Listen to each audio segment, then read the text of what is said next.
Espero que todos estejam muito bem. Me chamo Francisco Mário, sou seu professor de Direito Constitucional e venho nesse projeto da aprovação PGE que a gente já faz há algum tempo.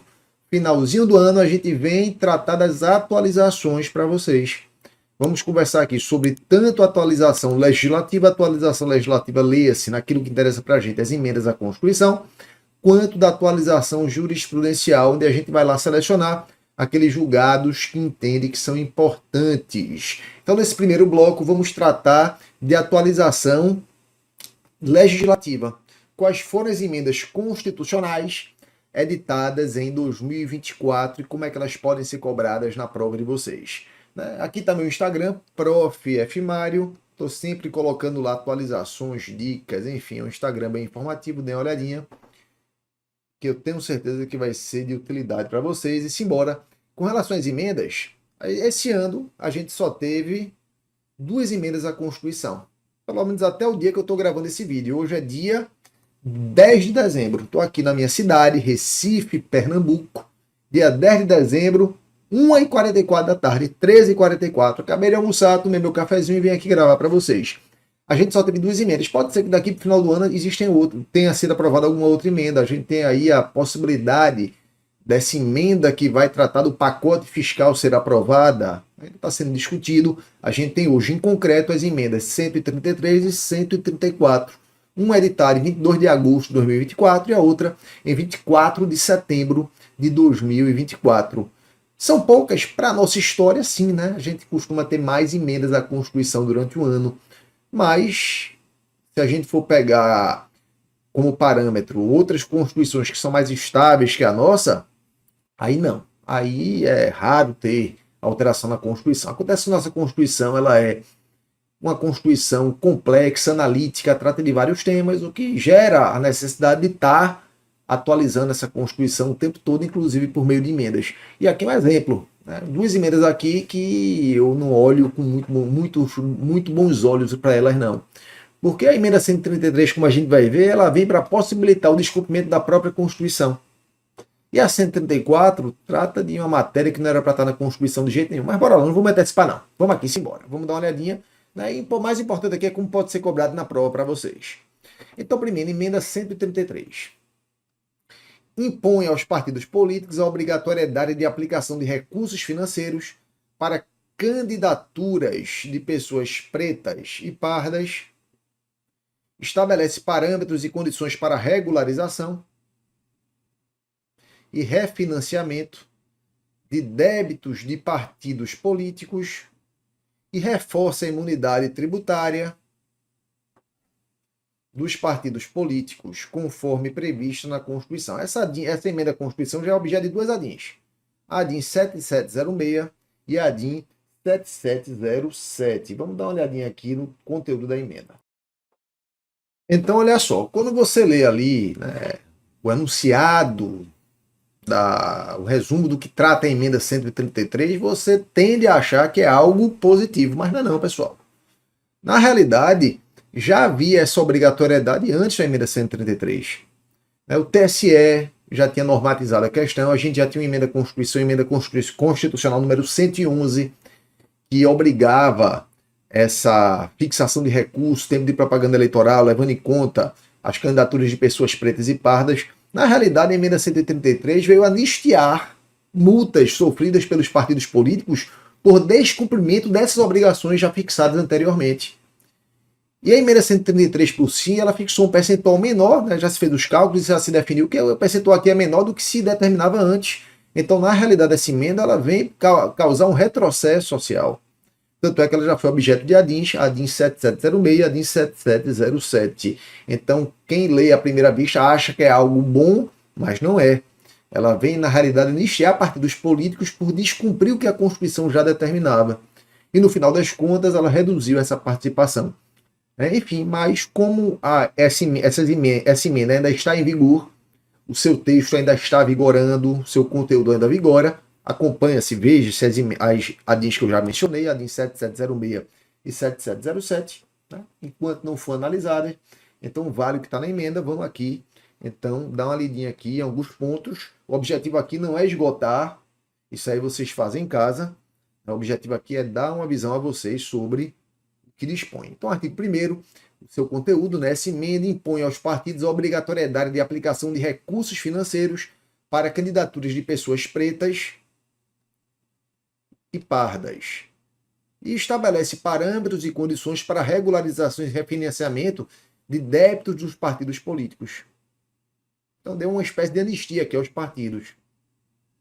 E reforça a imunidade tributária dos partidos. Né? A Constituição realmente prevê a imunidade tributária, mas a imunidade tributária é uma imunidade tributária, né? Não é para outros fins. Enfim. Então bora lá. O artigo 2º. Aí ele altera o artigo 17 da Constituição e acresce o parágrafo 9º. Né? Então o artigo 2º da emenda, ela acresce a Constituição Federal, artigo 17, parágrafo 9º, e passa a ter a seguinte redação.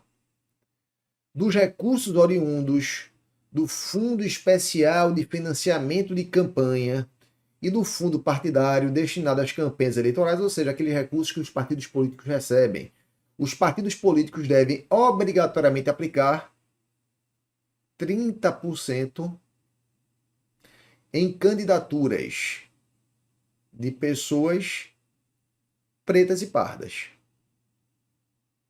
nas circunscrições que melhor atendam aos interesses e às estratégias partidárias. Então, o percentual fixado aqui pela emenda é um percentual de 30%.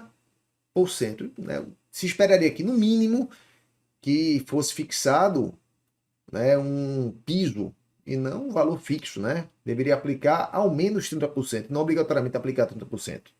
Mas, enfim. E ainda assim, o partido político, né, para fim de financiar essas candidaturas de pessoas pretas e pardas, ele vai escolher, dentro do princípio da autonomia partidária, a circunscrição que melhor atenda aos interesses e estratégias daquele partido.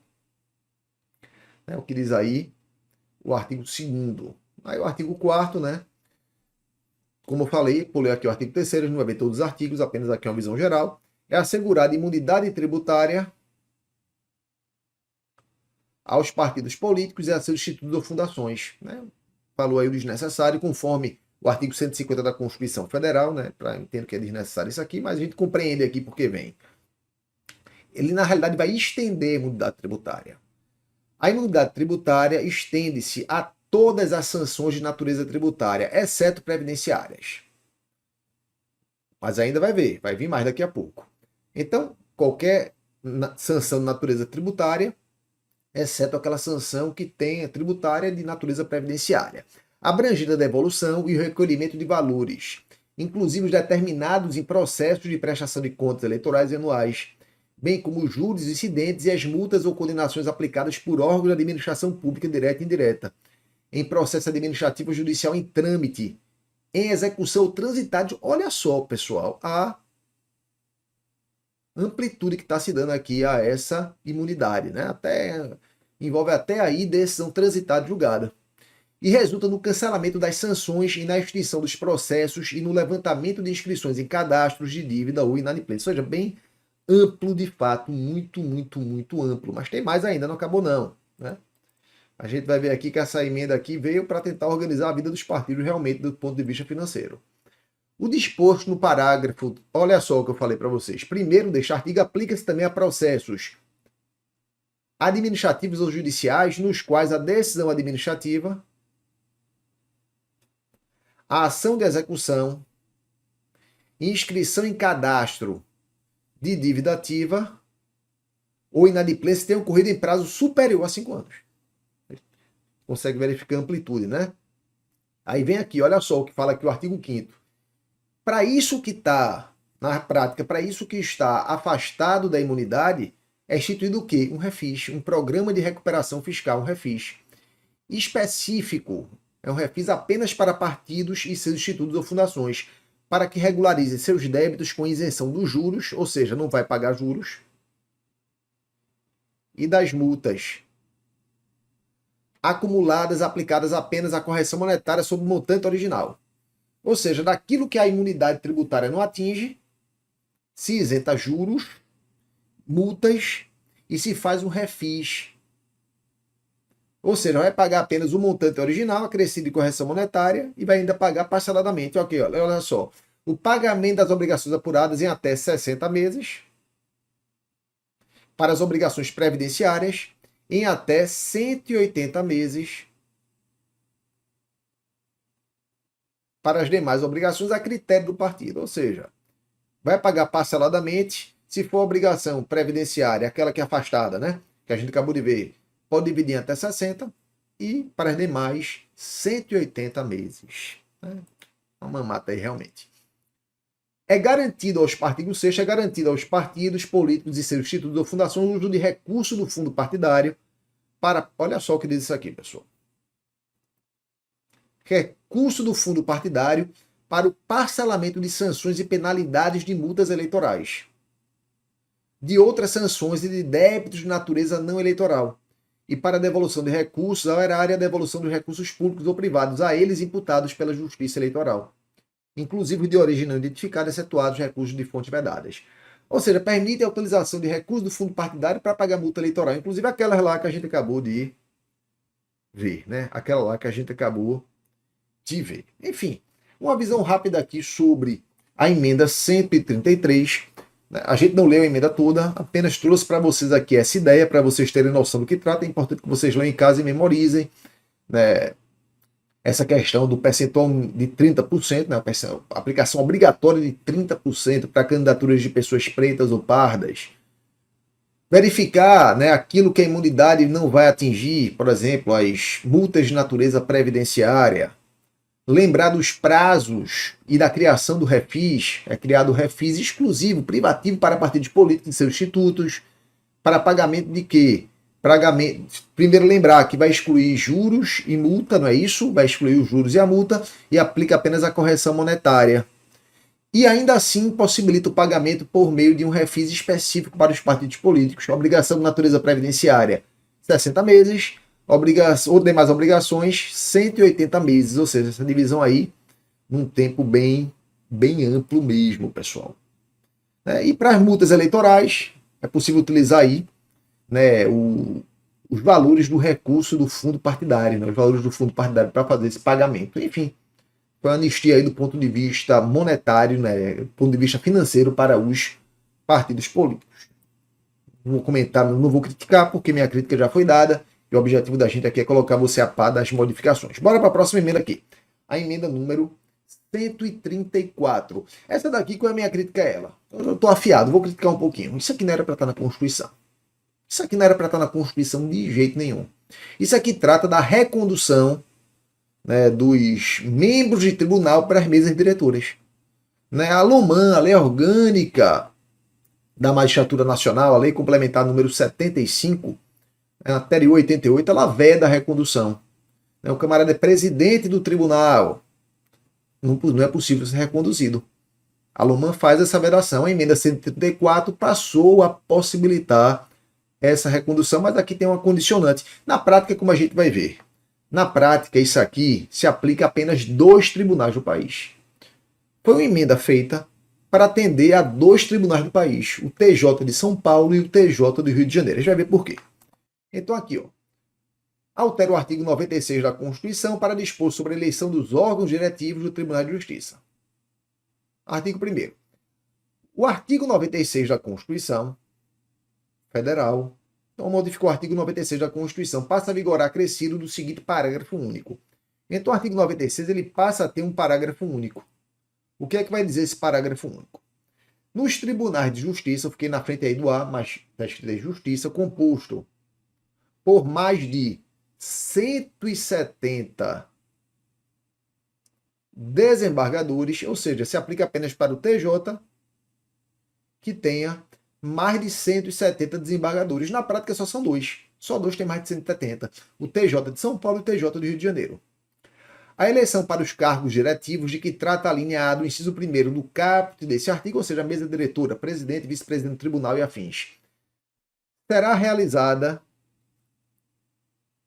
entre os membros do Tribunal Pleno, por maioria absoluta. Então a eleição vai ser pelo Tribunal Pleno por maioria absoluta e por voto direto e secreto. A eleição vai ser por voto direto e secreto. Aí vai dizer qual a duração do mandato. O mandato será de 2 anos, vedada mais de uma recondução, ou seja, admitida uma recondução sucessiva. Se veda mais que uma, então é admitida uma recondução sucessiva. Apenas isso, pessoal. Agora pensem comigo, se é para estar na Constituição, não. Não é para estar na Constituição de jeito nenhum. Isso era para estar no Estatuto da Magistratura.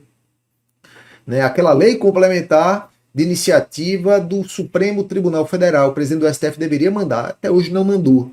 Mas poderia estar lá, ou até mais, mesmo no regimento interno do tribunal. Não necessidade disso aqui estar na Constituição. Ainda mais tratando de 2 tribunais apenas. Inclusive o TJ de São Paulo não queria. Quem queria isso aqui era o TJ do Rio, se posicionou favoravelmente à emenda. O TJ de São Paulo, né, se posicionou não favoravelmente à emenda. Ou seja, é estranho isso aqui estar na Constituição. Mas mostra que nossa Constituição quer tratar absolutamente tudo, e aí isso pode cair na sua prova. Se está aqui, pode cair na sua prova, então lembra, né? Qual é o número, se aplica para qual tribunal? Tribunal de Justiça, não é qualquer tribunal, Tribunal de Justiça. E qualquer TJ não, aquele TJ que tenha mais que 170 membros. Se tiver até 170, não aplica. Se tiver mais que 170, aplica. Aí como é que vai ser a eleição para a mesa diretora? Pelo Tribunal Pleno, quórum de maioria absoluta, voto direto e secreto. O mandato vai ser de quanto tempo? 2 anos, sendo vedada mais de uma recondução sucessiva. Logo é permitida uma recondução sucessiva. Beleza, galera? Então, primeira parte da aula finalizada, vamos para a segunda parte, que é a atualização jurisprudencial. Aqui eu selecionei alguns julgados proferidos em 2024 que eu reputo que são importantes para vocês. E alguém pode falar, Mário, deixou isso de fora, deixou aquilo de fora. Realmente a gente tem que deixar muita coisa de fora. A gente tem um limite de tempo, então a gente vai selecionar e qualquer seleção envolve um certo grau de arbitrariedade, né? Porque de acordo com a convicção da pessoa, a pessoa vai escolher aquilo que entende mais relevante. Antes assim, que eu já deixei de fora aqui 2 que eu entendo que são importantíssimos. Mas por que deixei de fora? Porque pelo espaço de tempo, pelo formato, não daria para explicar adequadamente. Que são julgados que tratam de fornecimento de medicamento pelo SUS, que para a advocacia pública é relevantíssimo. Você vai encontrar isso aí no informativo 1150, onde foi divulgado o tema 1, 2, 3, 4, tema de repercussão geral 1, 2, 3, 4, e o informativo 1152, que tratou do tema de repercussão geral, se não me engano, número 6. Recomendo demais que vocês analisem isso. Olhem isso, a gente tem inclusive vídeo aqui na aprovação PGE tratando também do tema. Mas nesse formato aqui não daria para a gente conversar sobre isso. É bem complexo, é muita informação. Então esses eu deixei de fora, mas já deixo aqui recomendado que vocês analisem se vai ser objeto de cobrança de prova. Já foi, inclusive. Com certeza, porque o tema é relevante. Então bora lá. Então, selecionei esses aqui. E outro um pouquinho, tem mais, além desses aqui que estão, vocês estão vendo aqui no vídeo, ainda tem outros que se der tempo a gente dá uma conversada, beleza? Então a gente vai ter ações de controle concentrado e ações de controle difuso que tenham sido reconhecida a repercussão geral do tema. São essas que eu selecionei aqui. Então vamos partir primeiro para elas. Explicação rápida, hein? Não dá tempo da gente aprofundar demais, então aqui é algo rápido, é algo realmente, uma revisão muito mais horizontal do que vertical. Então vamos lá. Primeira delas, limitação de vaga para mulheres em concurso público da Polícia Militar. Isso aqui era uma lei do Estado do Amazonas que previa que reservava para mulheres 10% dos cargos na Polícia Militar do Amazonas. Não era um piso, era um valor fixo, ó, 10% vai ser preenchido por mulher. Isso foi levado para o Supremo. Será que essa reserva de vagas, vista não como um piso, mas como um teto, afronta a Constituição? Porque pensa comigo, a reserva de vaga ela é uma política afirmativa que objetiva garantir uma igualdade material. A partir do momento que você fala, olha, aqui 10% é reservado para a mulher, você interpreta que isso é o máximo, na realidade você está utilizando um remédio contra aquela pessoa que precisa do apoio. É isso que está acontecendo. Você está utilizando a política pública não para garantir igualdade, mas para assegurar uma desigualdade material. Porque, óbvio, quando se fala um percentual, aquele percentual tem que ser interpretado com pelo menos isso.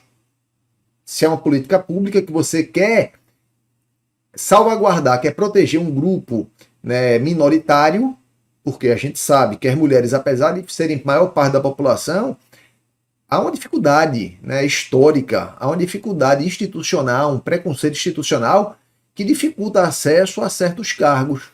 Então, o que é que tem que se fazer? Ações afirmativas para garantir que esses cargos sejam acessados e não limitar a possibilidade de acesso.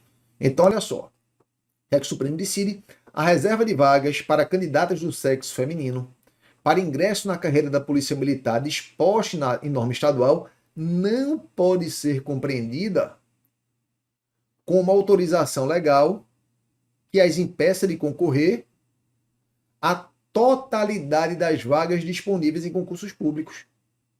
Isto é, como uma restrição e limitação ao determinado percentual fixado nos editais, a DIN 7492. Infelizmente, há uma tendência de se interpretar a reserva de vaga como número máximo, o que é absurdo. Você interpretar a reserva de vaga como número máximo a ser preenchido é você desproteger quem precisa de proteção. Então, por óbvio, se há uma reserva de vaga, nada impede que, se aquele candidato conseguiu passar na ampla concorrência, ele assuma o cargo pela ampla concorrência.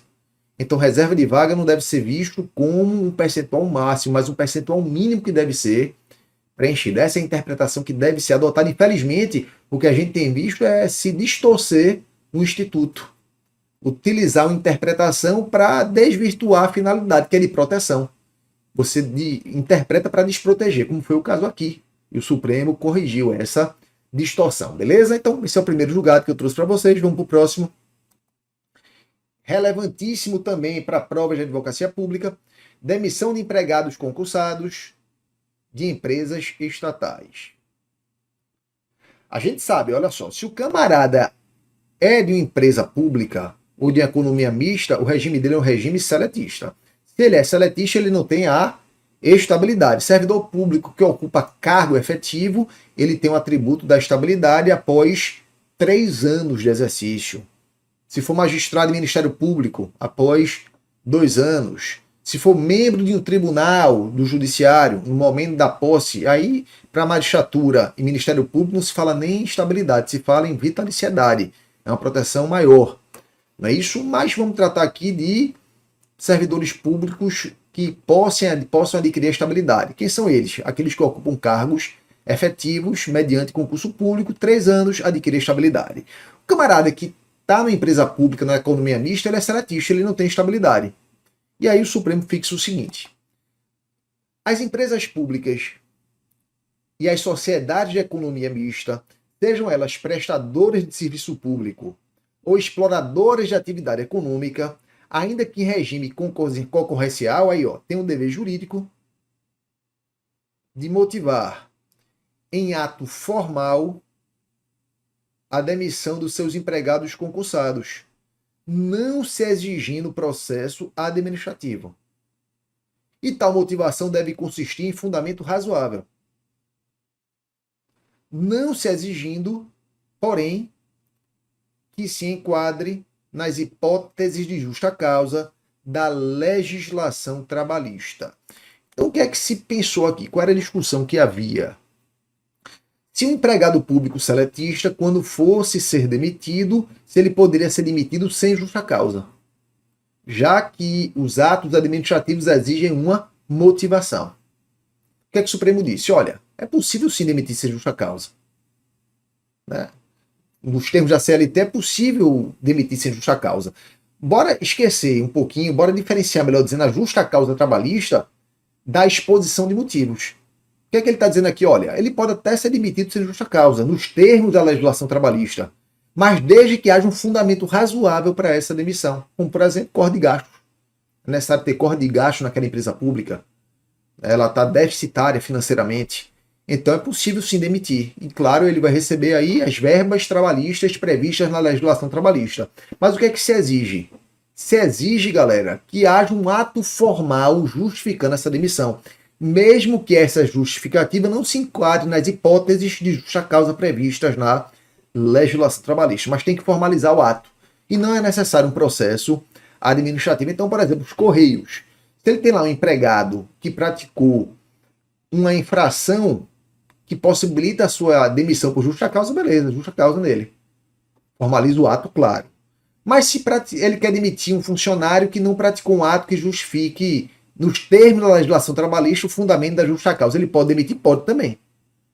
Desde que haja um fundamento razoável, ele tem que formalizar também esse ato. Em nenhum caso se exige procedimento administrativo. Isso aqui é bacana para quem prova, hein? É o tema aí 1022 da repercussão geral. A gente leu, inclusive, o tema. Isso que a gente leu aqui para vocês, eu trouxe, é o tema 1022. Vamos para a próxima. Licença maternidade à mulher não gestante em união estável homoafetiva. União estável homoafetiva entre mulheres. Uma delas engravida, né? Uma delas engravidou, né?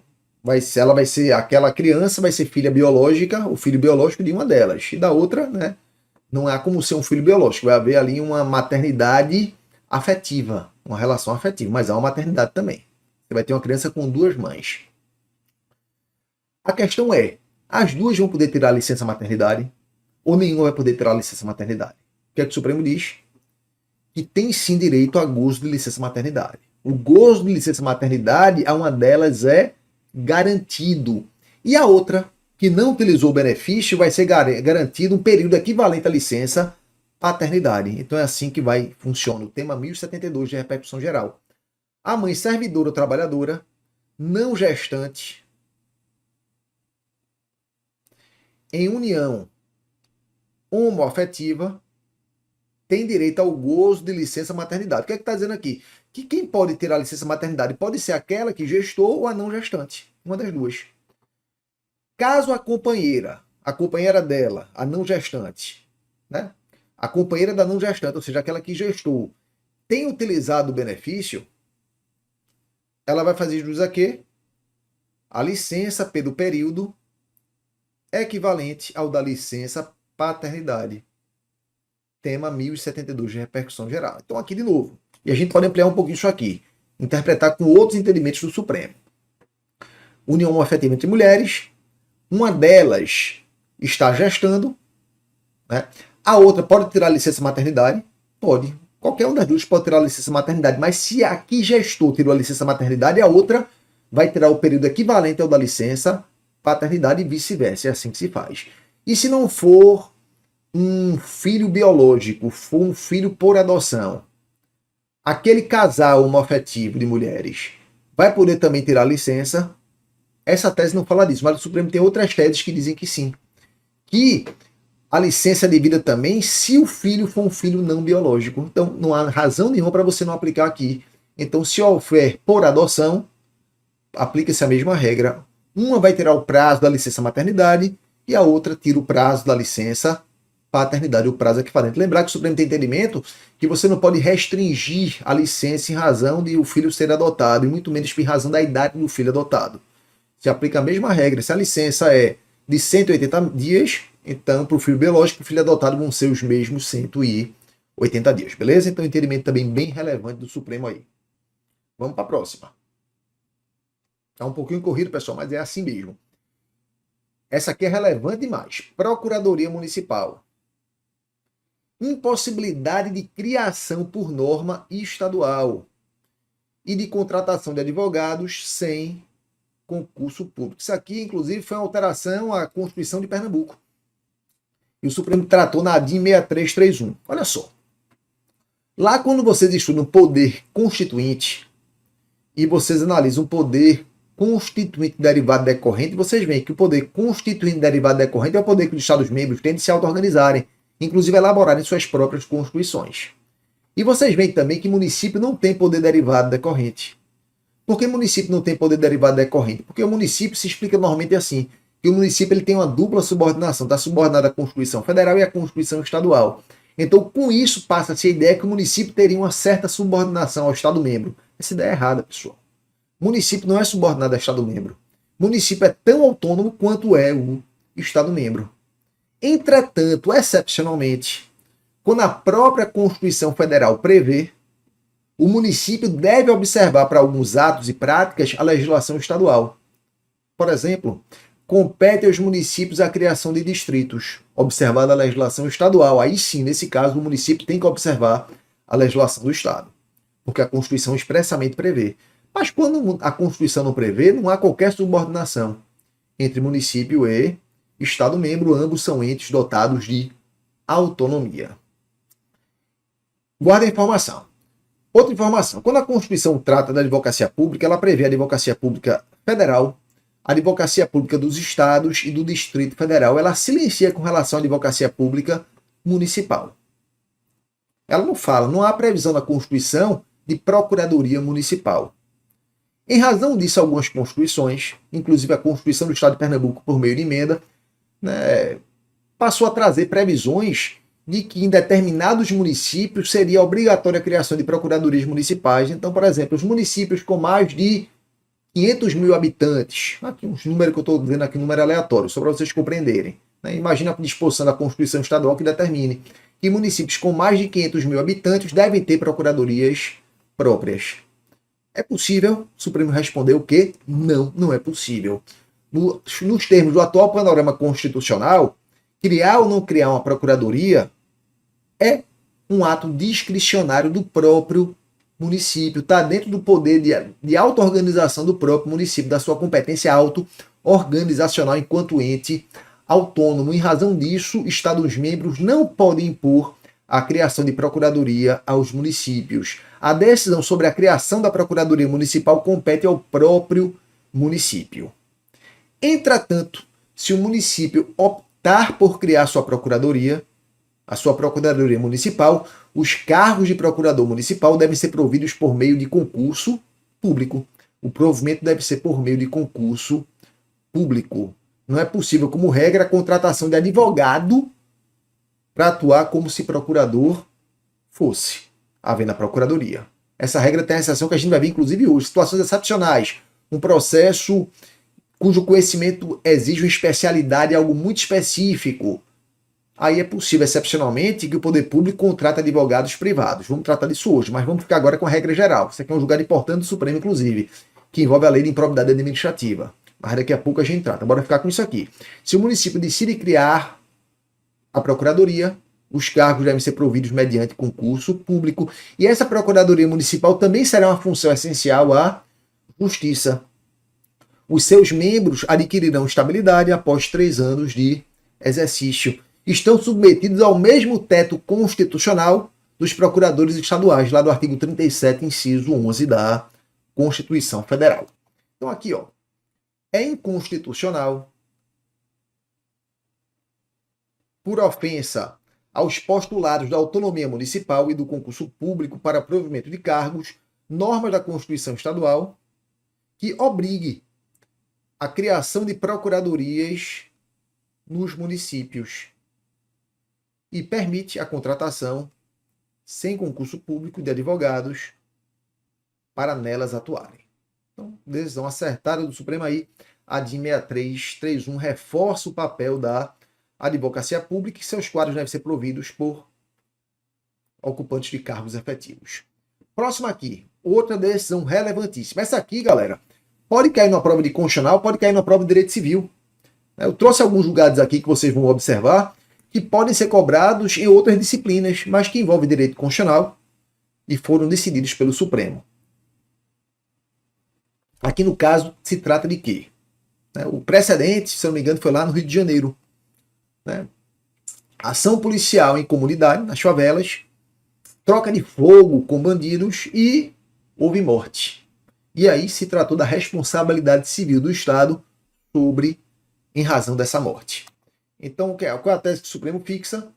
O Estado é responsável, na esfera civil, por morte ou ferimento decorrente de operação de segurança pública, nos termos da teoria do risco administrativo. Vamos lembrar?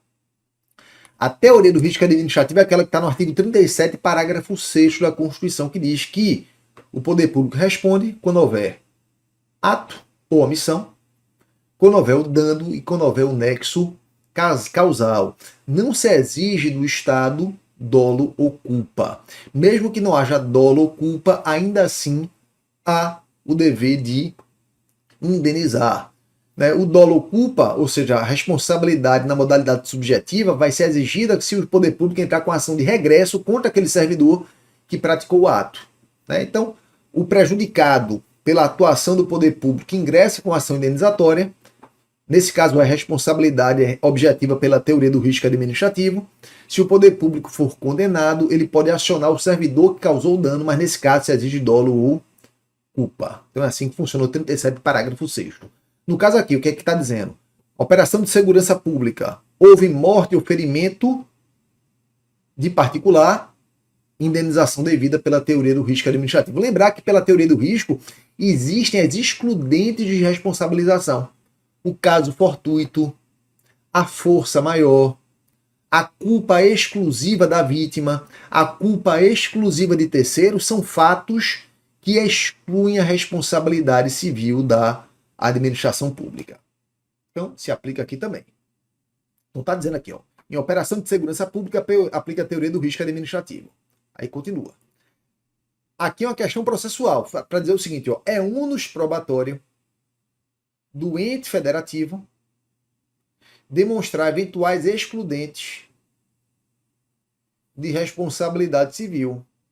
Em termos práticos, o que é que isso significa? Que a vítima tem que demonstrar atuação ou omissão do poder público. No caso aqui, como é uma atuação de segurança pública, vai ter que demonstrar a atuação, vai haver uma ação concreta, por exemplo, o ferimento por uma bala, por um projétil. Né? Vai ter que demonstrar atuação, vai ter que demonstrar o dano, que ela sofreu um dano, o ferimento, a morte, né, do ente querido, e o nexo causal entre essa atuação da administração pública e o dano. Mas se a administração pública quiser alegar um excludente de responsabilidade, caso fortuito, força maior, culpa exclusiva da vítima ou culpa de terceiro, esse ônus probatório é da própria administração pública. Aí continua, e não do particular. A perícia inconclusiva, imagine que foi feito o laudo pericial, esse laudo pericial foi inconclusivo. Sobre a origem de disparo fatal, se foi da arma de um policial ou do assaltante ou do marginal, por exemplo, durante operações militares, não é suficiente por si só para a responsabilidade civil do Estado, para afastar a responsabilidade civil do Estado por constituir elemento indiciário. Ou seja, no intuito de comprovar, por exemplo, uma culpa exclusiva de terceiro, que aquele disparo não saiu da arma de um policial, mas da arma de um marginal que estava trocando tiros com a polícia. Imagina isso. Então, para demonstrar que essa munição, esse disparo veio da arma do marginal, se faz uma perícia. Essa perícia é inconclusiva. Será que nesse caso vai ser afastada a responsabilidade civil do Estado? Não, não é afastada. Porque o Supremo diz que isso aí é meramente indiciário.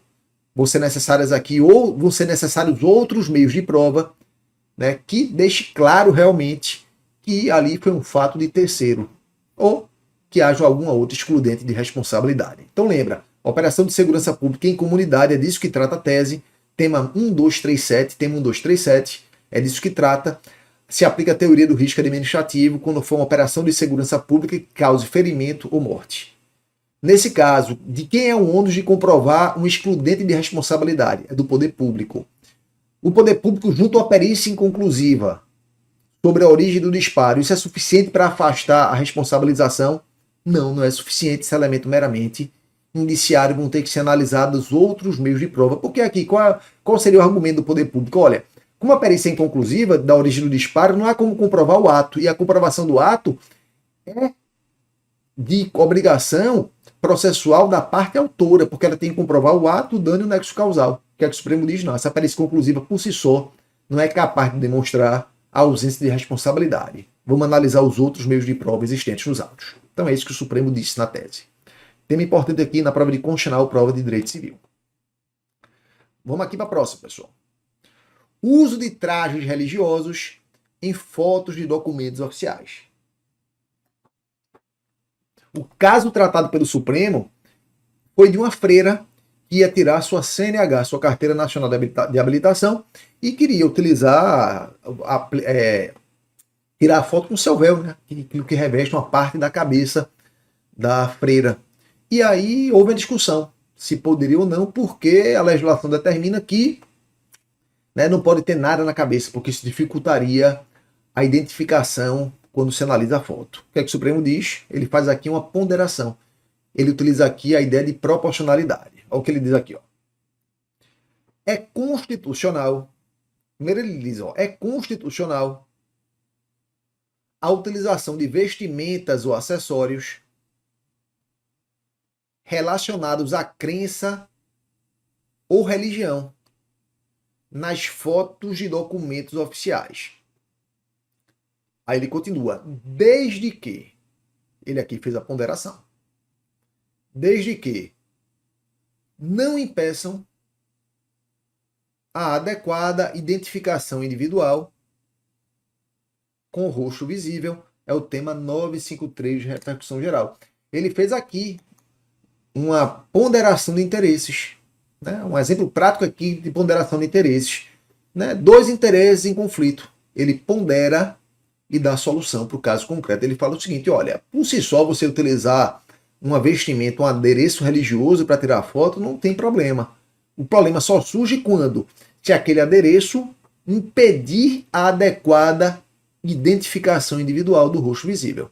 Por exemplo, não faria sentido alguém tirar uma foto com uma burca na frente do rosto, porque ali você não teria a foto do rosto. Mas uma freira tirar uma foto apenas cobrindo parte da cabeça, normalmente aquele, né, pega da metade da cabeça aqui para trás, não há nenhum tipo de problema, é possível identificar a pessoa com aquela foto ali. Né? Então, é assim que o Supremo entende a matéria, tema também relevante aí para ser cobrado na prova da advocacia pública. Próximo aqui, ó, que envolve um pouquinho de direito eleitoral.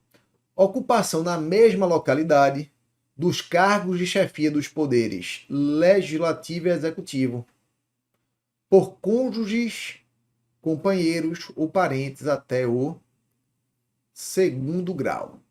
Quando você vai lá no artigo 14, parágrafo 7º da Constituição, você tem a chamada inelegibilidade reflexa, inelegibilidade indireta, ou chamada também de inelegibilidade por motivos ou razões de parentesco, que fala o seguinte, o cônjuge, companheiro, né, filho, biológico por adoção e parentes até segundo grau do chefe do Poder Executivo não poderá exercer na mesma circunscrição territorial, né, um cargo eletivo. Não vai poder concorrer a um cargo eletivo naquela mesma circunscrição eleitoral, salvo se já for detentor de mandato eletivo e for candidato à reeleição. Existem outras exceções tratadas na jurisprudência, mas bora ficar aqui com a regra. Qual é a regra? O camarada é governador do estado. Um parente seu não vai poder, um parente até segundo grau, não vai poder ser deputado estadual, não vai poder concorrer a deputado estadual. Salvo se já ocupasse o cargo antes e meramente quer concorrer à reeleição. Aí não tem nenhum tipo de problema.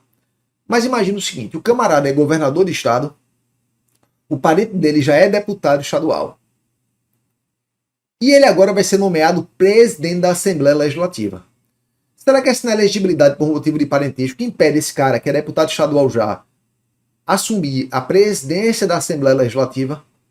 O que é que se alegou? Se alegou o seguinte, olha, o papel do Legislativo é fiscalizar o Executivo, então o presidente da Assembleia Legislativa não poderia ser uma pessoa próxima ao governador, porque poderia haver ali um desvirtuamento dessa função de fiscalização. Olha o que o Supremo diz.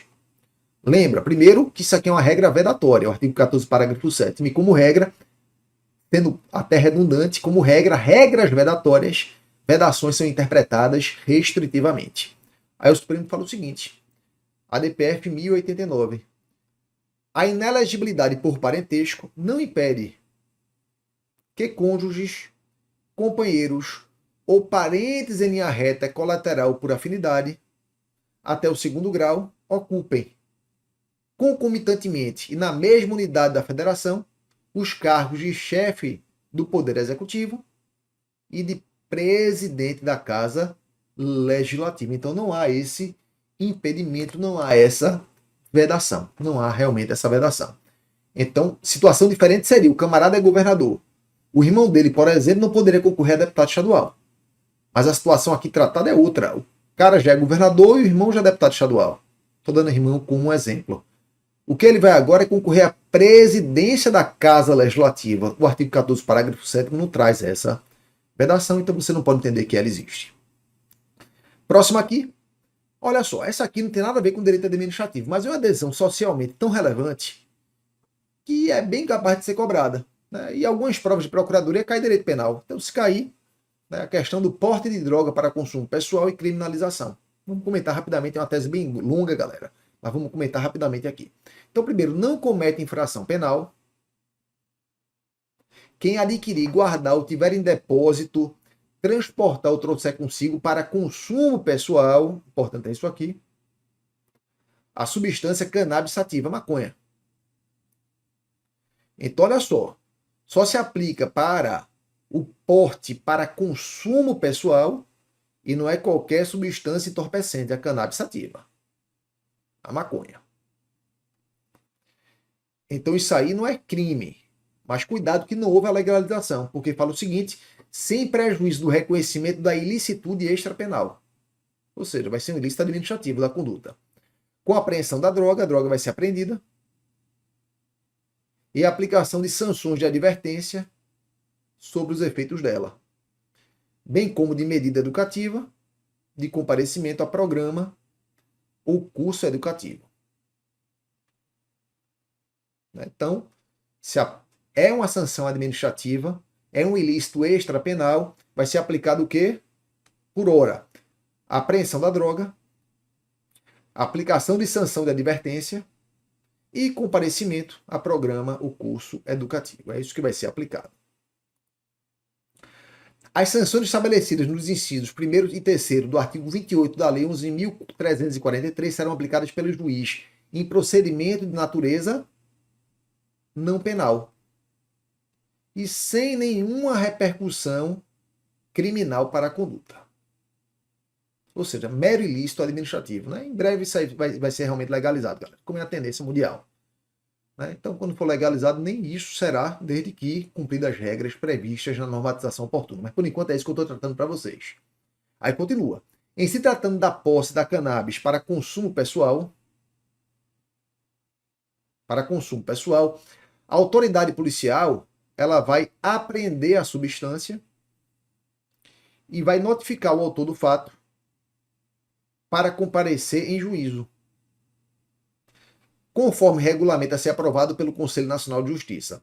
Até que o CNJ delibere a respeito, ou seja, faça esse regulamento, a competência para julgar as condutas será dos juizados especiais criminais. Então, hoje, enquanto não for regulamentado, envia para o juizado especial criminal.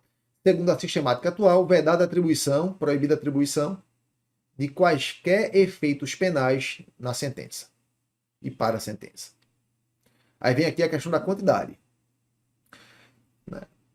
Nos termos do artigo tal da Lei 11.343, será presumido usuário, você vai presumir usuário, presumir que é para consumo pessoal. Quem para consumo próprio, sempre isso, adquirir, guardar, tiver em depósito, transportar ou trouxer consigo até 40 gramas de cannabis ou 6 plantas fêmeas. Então, por enquanto, é isso. Você presume que é usuário quem tiver até 40 gramas ou 6 plantas fêmeas. E até que o Congresso pode mudar isso numa oportuna legislação, até que o Congresso venha legislar a respeito. Então, enquanto não legisla, vale essa presunção, que é a presunção relativa, hein, pessoal, como a gente vai ver aqui. Pode ser que o cara tenha mais de 40 e seja considerado usuário. Pode ser que ele tenha menos que 40 e seja considerado traficante. Continua aqui, ó. A presunção daquelas 40 gramas ou 6 plantas fêmeas anterior, ela é relativa. Não estando a autoridade policial e seus agentes impedidos de realizar a prisão em flagrante por tráfico de drogas, mesmo para quantidades inferiores ao limite acima estabelecido, quando presentes elementos que indiquem o intuito de mercancia, ou seja, o cara não é usuário, é traficante, vai vender aquele produto. Aí está dando um exemplo, né? Como é que seriam indícios que teriam um intuito de mercancia?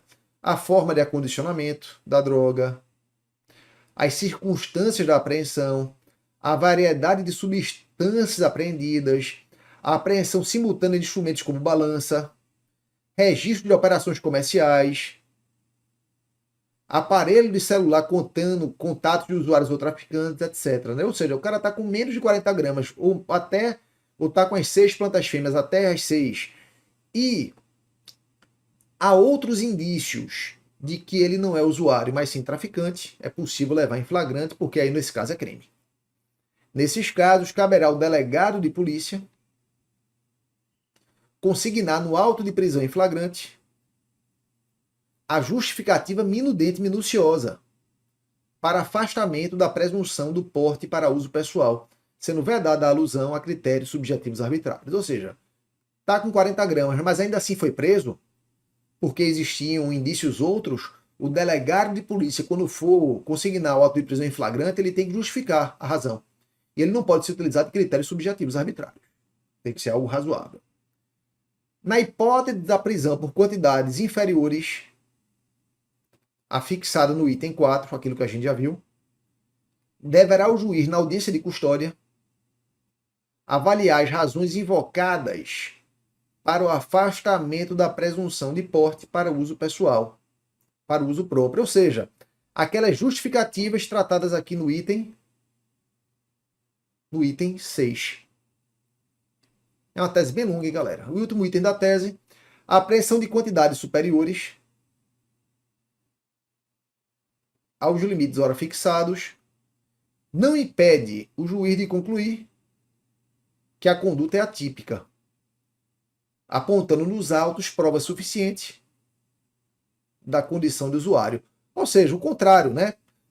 Primeiro se tratou de quando se tratou da quantidade, 40 gramas ou até 6 plantas fêmeas, nesse caso aí se presume que se é usuário e não traficante, mas o que é que diz a tese? Olha, se mesmo dentro desses limites as circunstâncias demonstrarem que o camarada é traficante, ainda assim pode ter feito penal, pode prender em flagrante. Mas ela continua. Mesmo que a quantidade seja superior, o juiz pode, analisando o caso concreto, verificar que aquele camarada ainda assim é usuário e não é traficante. Então tudo vai depender da análise do caso concreto. Se fixa um parâmetro, o parâmetro é 40 gramas ou 6 plantas fêmeas, mas esse parâmetro pode flutuar dependendo do caso concreto, né? Sempre devidamente justificado. Então, uma tese grande, bacana. Diante da repercussão social do tema, galera, é importante a gente ter conhecimento, pelo menos superficial, do que trata aí o tema. Próximo aqui. Ministério Público de Contas Estadual, Ministério Público do Tribunal de Contas e dos municípios. Autonomia funcional, administrativa e financeira. Olha só, a gente sabe que quando a Constituição trata lá do Ministério Público, no artigo 128, ela fala de dois grandes ramos do Ministério Público. O Ministério Público da União e o Ministério Público dos Estados. Ela não fala de Ministério Público do Tribunal de Contas.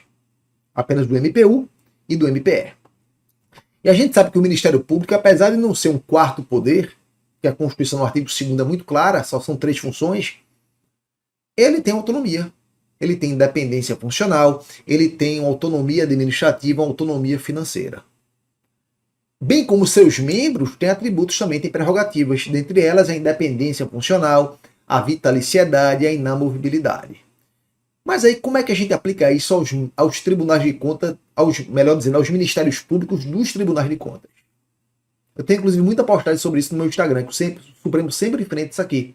Isso aqui não é nem novidade, julgada desse ano, mas é uma ratificação do entendimento do Supremo, a confirmação do seu entendimento. O Supremo entende o seguinte, olha, o Ministério Público, junto ao Tribunal de Contas, ele não tem uma fisionomia institucional própria, é assim que o Supremo se refere a ele.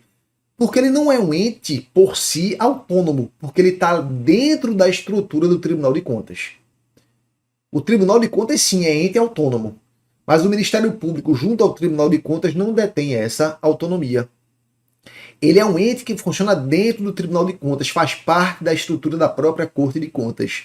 Então, por exemplo, o Ministério Público da União tem a sua lei de organização, que é de iniciativa do próprio MPU, por meio do Procurador-Geral da República.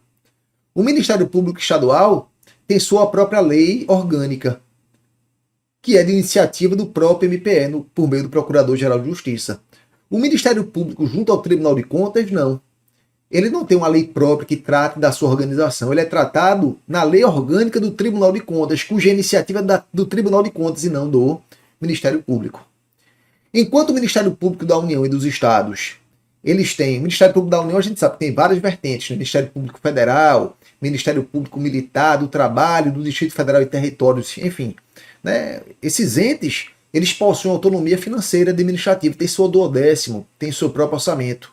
O Ministério Público, junto ao Tribunal de Contas, ele recebe o orçamento do Tribunal de Contas, ele não tem orçamento específico para eles.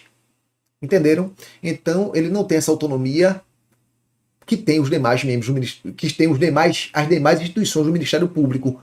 Porém, os membros têm as mesmas prerrogativas de qualquer outro membro do Ministério Público. O membro do Ministério Público, junto ao Tribunal de Contas, tem independência funcional, tem inamovibilidade, tem vitaliciedade, enfim. A gente não confunde a instituição, essa sim não tem uma fisionomia própria, porque faz parte do próprio Tribunal de Contas com os seus membros. Os seus membros têm as mesmas prerrogativas que qualquer outro membro do Ministério Público. Então, olha só. É inconstitucional, por violação aos artigos 130 e 75 da Constituição, norma estadual que confere autonomia administrativa e orçamentária ao Ministério Público Estadual junto ao Tribunal de Contas. Aí vem aquilo que eu falei. Garantida, olha só o que diz o finalzinho aqui do julgado. Garantida a independência funcional de quem? Dos seus membros.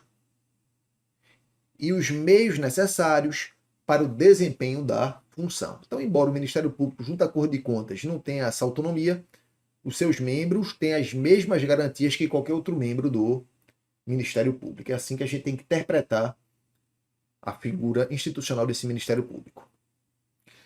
Um julgado muito rápido aqui, questão da soberania dos vereditos, execução imediata da pena aplicada pelo Tribunal do Júri. Né? Isso aqui também pela repercussão social que teve o julgado, né? E pela situação de diferenciação, a gente deixa registrado aqui, né? Mas não acho que tenha, essa aqui já não acho que tenha tanta chance de ser cobrada como aquela lá do porte de cannabis. A soberania dos vereditos do Tribunal do Júri autoriza a imediata execução de condenação imposta pelo corpo de jurados, independentemente do total de pena aplicada. Pode cair na prova de penal? Pode. Né? Por isso que eu deixei aqui registrado. Mas não vamos perder muito tempo com ela não, fica só a informação aqui. Isso aqui é importante. Liberdade religiosa. Tratamento médico alternativo compatível com as convicções religiosas do paciente. Isso aqui é algo que vem sendo discutido há muito tempo. Né? Testemunho de Jeová, por exemplo, não aceita transfusão de sangue. Né? E aí como é que fica? Se a pessoa tiver com risco de vida, tem que obrigar ou não fazer a transfusão de sangue? O Supremo aqui definiu, né, de maneira relativamente superficial, mas deu parâmetros para julgar. Olha só o que o Supremo diz. Testemunho de Jeová. Quando? Condições. Tem que ser maior e tem que ser capaz. A tese se aplica para aqueles que são maiores e capazes. Tem o direito de recusar procedimento médico que envolva transfusão de sangue, com base na autonomia individual e na liberdade religiosa. Como consequência, em respeito ao direito à vida e à saúde, aí vai fazer a ponderação. Eles fazem jus ao quê? A procedimentos alternativos que forem disponibilizados pelo SUS, podendo, caso seja necessário, recorrer a tratamento fora do seu domicílio. Então, mais uma vez aqui, se fez uma ponderação. Se por acaso a pessoa for maior e capaz, ela pode recusar, né, testemunho de Jeová, ele pode recusar ao tratamento que envolva transfusão de sangue. Como meio de proteger a vida dessa pessoa, ele faz jus a procedimentos alternativos oferecidos pelo SUS, inclusive, se for necessário, recorrer a tratamento fora do seu domicílio. Né? Então, matéria ótima para ser cobrada em prova. Mais um aqui, ó. Nosso tempo está quase terminando, pessoal, mas temos um tempinho ainda aqui. Essa aqui é linda para ser cobrada em prova de procuradoria, advocacia pública, hein? Vedação ao efeito confiscatório, limites na multa fiscal. Qualificada em razão de sonegação, fraude ou conluio. Muito comum as legislações locais trazerem multas altíssimas, multas de 200%, 300%. É o que o Supremo diz. Até que seja ditada uma lei complementar federal sobre a matéria, regulando isso de modo uniforme em todo o território nacional. Lembrem que legislar sobre direito tributário é competência legislativa concorrente. A União deve editar normas gerais. Então, até que seja editada essa lei complementar federal sobre normas gerais, sobre a matéria, a multa tributária qualificada em razão de quê? De sonegação, fraude ou conluio, limita-se, aí o Supremo traz dois limites. Primeiro limite, o limite geral, 100% do débito tributário. E essa multa poderá ser superior, ser de até 150%, no caso de reincidência. No caso, se verifica a reincidência, conforme definido ali, né? Na Lei 9430. Então é isso. Então o Supremo agora fixou um limite geral. Qual é o limite? 100%. E lembre-se, trata de quê? Multa tributária qualificada em razão de sonegação, fraude ou conluio. Qual é o limite? Limite geral, 100% do débito tributário. Esse limite pode vir a ser superior, pode ser de até 150%, caso se verifique a reincidência. Esse é um limite, hein? Mas, Mário, meu estado aqui prevê uma multa de 80%. Se aplica 80% ou 100%? Se aplica 80%, porque respeitou o limite. Meu estado prevê uma multa de 120%. Aplica 120% ou 100%? 100%, né? Porque aí ultrapassou o limite. Claro, na regra geral, se for reincidente, esse limite pode ser de até 150%. Lembre, isso aí vale até que o Congresso edite uma lei complementar tratando de forma geral sobre a matéria. Decisão relevantíssima aqui, ó. Contratação direta de advogado pela administração pública. Contratação direta de advogados pela administração pública. Isso aqui é importante. E necessidade de dolo para configuração de ato de improbidade administrativa.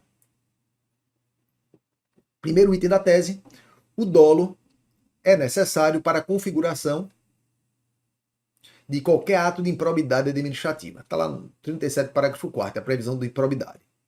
Aqui não é nenhuma novidade, né? A Lei 8429, a revogada lei que tratava de atos de improbidade, previa o ato de improbidade na modalidade culposa ou na modalidade dolosa. A nova lei só prevê na modalidade dolosa. Então, essa primeira parte da tese vale basicamente para atos que foram anteriores à nova lei de improbidade. O que é que está dizendo? Esqueça a improbidade na modalidade culposa. A improbidade só existe na modalidade do dolo, na modalidade dolosa. De modo que é inconstitucional a modalidade culposa de ato de improbidade administrativa prevista lá nos artigos da Lei 8429 em sua redação originária. Ou seja, sem a modificação. Aí continua. Aqui tratando da contratação direta de advogado pela administração pública. São constitucionais os artigos tais da Lei 8666, desde que interpretados no sentido de que, agora, a contratação direta de serviços advocatícios pela administração pública por inexigibilidade de licitação, além dos critérios já previstos expressamente na lei, quais são eles? Necessidade de procedimento administrativo formal, notória especialização profissional, natureza singular do serviço. Além disso, deve observar o quê? Mais dois critérios. Primeiro, a inadequação da prestação do serviço pelos integrantes do poder público. E dois, a responsabilidade profissional exigida pelo caso, observado também o valor médio, atenção para isso, cobrado pelo escritório de advocacia contratado em situações similares anteriores, tema 309. Isso aqui é questão certa em prova de concurso. Essa aqui pode decorar a tese que é questão certa. Olha só, galera, como regra, imagine um Estado membro. Como regra, né, quem vai atuar são os procuradores estaduais. Mas imagine uma situação que exige uma notória especialização.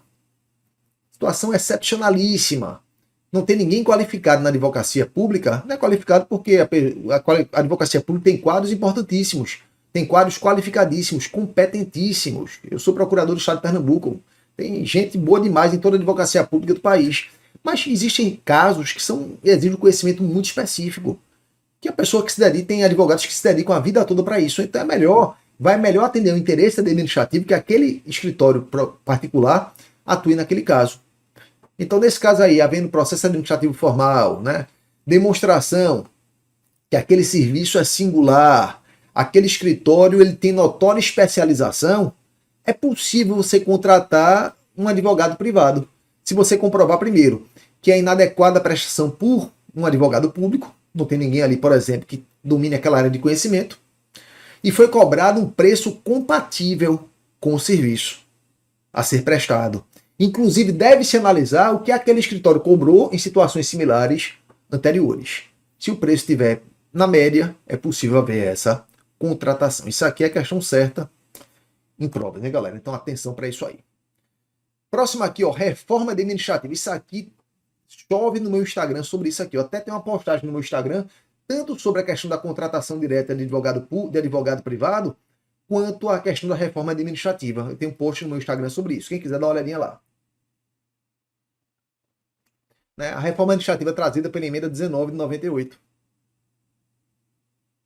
Revogação da obrigatoriedade de instituição de regime jurídico único para o funcionalismo público.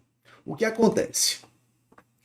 A Constituição, na sua redação originária, previu o chamado Regime Jurídico Único, o RJU.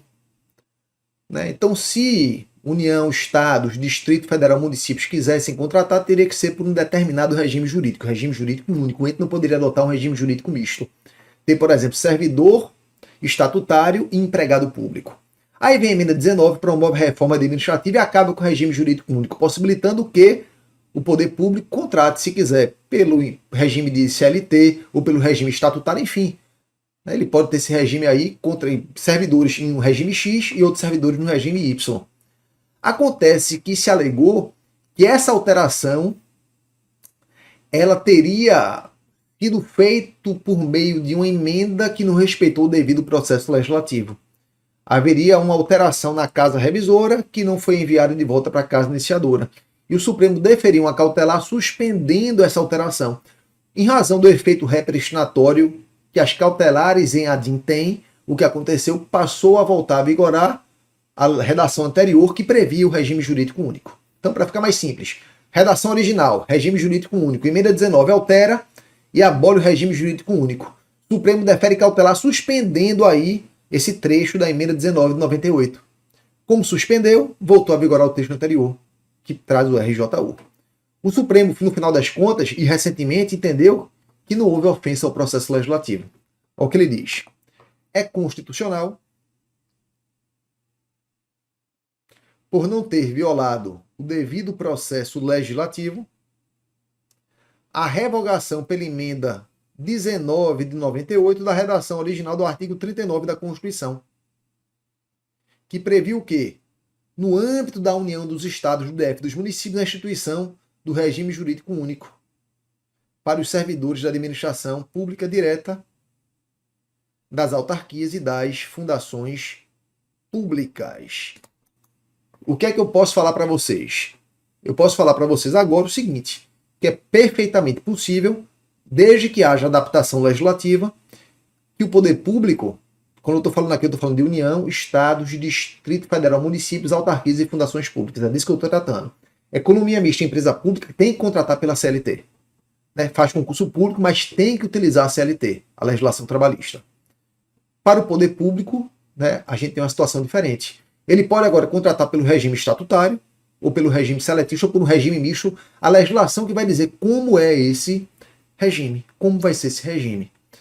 A gente não pode dizer como vai ser, porque a gente tem que esperar a adaptação legislativa. O que a gente pode falar é que ela vai poder modificar. Agora, claro, que para algumas carreiras, muitos alunos que querem fazer prova para advocacia pública me perguntam, mas isso aí vai atingir a advocacia pública? Eu digo, acredito que não. Porque, olha só, eu não vejo como você contratar advogado público, procurador do Estado, do município, procurador federal, advogado da União, procurador da Fazenda, procurador do Banco Central, por um regime que não seja estatutário. Porque, por exemplo, como é que você vai dar para ele estabilidade? Se for um regime meramente seletista. Compreende? E eles têm estabilidade, porque a própria Constituição prevê. Então isso aí não modifica nada. Continua tendo estabilidade. Então, para algumas carreiras, imagino que não vai fazer muita diferença. Vamos aguardar, a ver.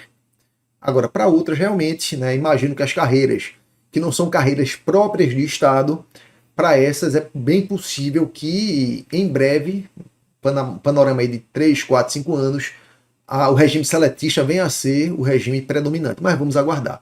O que eu posso falar para vocês agora é que pode cair em prova, que não é mais necessário, né, a utilização do regime jurídico único. É possível haver adaptação legislativa para modificar e possibilitar a contratação por meio de outros regimes. Beleza? Pessoal, isso aí a gente cumpriu nossa meta. A gente viu todas aquelas ali que eu tinha prometido que a gente veria, mas eu trouxe de lambuja para vocês mais duas aqui que eu entendo que são relevantes. Primeira delas aqui, ó. Consulta plebiscitária como condição para o processo de desestatização de sociedades de economia mistas estaduais. Aqui era a Constituição do Rio Grande do Sul. A Constituição do Rio Grande do Sul previa originariamente que para haver, né, a desestatização de economia mista estadual, ou seja, agora ela vai ser de patrimônio exclusivamente privado, era necessário haver um plebiscito. Só poderia haver essa desestatização se houvesse previamente um plebiscito. Veio uma emenda e exclui essa obrigatoriedade de realização do plebiscito. Será que é possível ou não? Será que isso significa um retrocesso ou não? Olha o que o Supremo responde. Anota aí, isso aí é cobrança em prova certa, hein? É constitucional, por não violar os princípios da razoabilidade, proporcionalidade e proibição ao retrocesso, a revogação de dispositivo de Constituição Estadual que impõe a prévia aprovação plebiscitária como requisito de validade para alienação, transferência do controle acionário, cisão, incorporação, fusão ou extinção de empresas estatais. Então é perfeitamente possível, né, que haja a revogação de norma na Constituição Estadual que exige a realização de um plebiscito. O que o Supremo fala há muito tempo é o seguinte: tem que ter autorização legislativa. A autorização legislativa ela é essencial, então tem que ter autorização legislativa. O plebiscito, se a Constituição Estadual quiser trazer, pode. Se não quiser trazer, não precisa.